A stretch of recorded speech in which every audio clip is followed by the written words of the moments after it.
The amount of episodes that the queens would get the immunities in was never established. It varies from season to season, but 5 episodes is the maximum, so no immunity will be rewarded in episode 6. If immunity is unneeded 3 times, it is dropped. And people who share the win in an episode don't get immunity. The last rule will somewhat bend to fit season 6's format that had the premiere be 2 episodes. Ranking wise, we're gonna be looking at them as 1 episode, where Dela and Bianca share the win, so they don't get the immunity for the next 3rd episode. Darian won the main challenge in episode 3, and the immunity she'd get wouldn't serve her much given that she was low in episode 4. Maybe she'd be safe, but it wouldn't matter cause Trinity and April did the absolute worst in the musical. Courtney won the main challenge in episode 4 and she didn't need the immunity for episode 5. Dela won the Snatch game and had immunity for episode 6, and surprise surprise, she didn't need it. That's 3 immunities that served no purpose, so we're dropping the immunity. In season 7, Violet won the main challenge in the first episode, so she gets immunity for episode 2,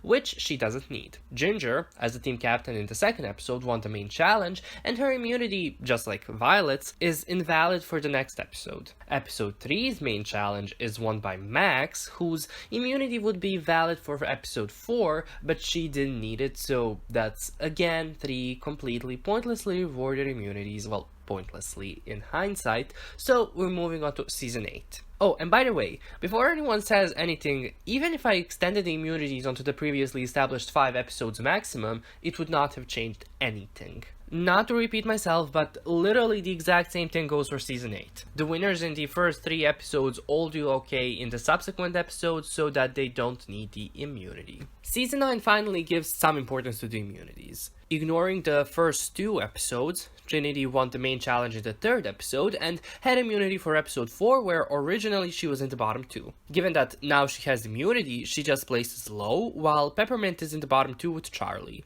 Of course, Peppermint kills her in the lip sync. Because Sasha and Shay shared the win in episode 4, neither get the immunity for episode 5, but because Shay won the main challenge solo in episode 5, she gets immunity for episode 6, which she doesn't need.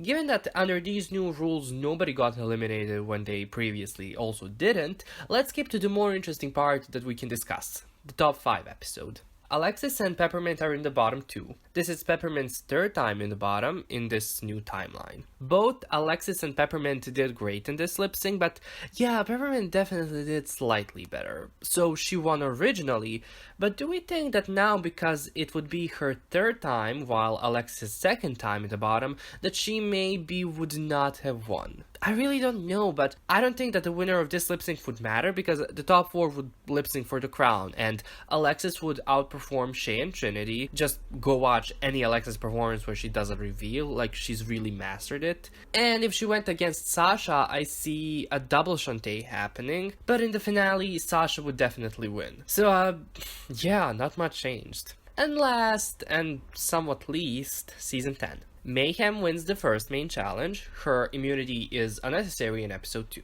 The Vixen, wins the main challenge and the mini challenge in episode 2 and gets immunity for episode 3, which she doesn't need. And in episode 3, Asia wins the main challenge, and even though she does badly in episode 4, she doesn't land in the bottom 2, and her immunity is again unnecessary. That's 3 in the row unnecessary immunities, so that's it.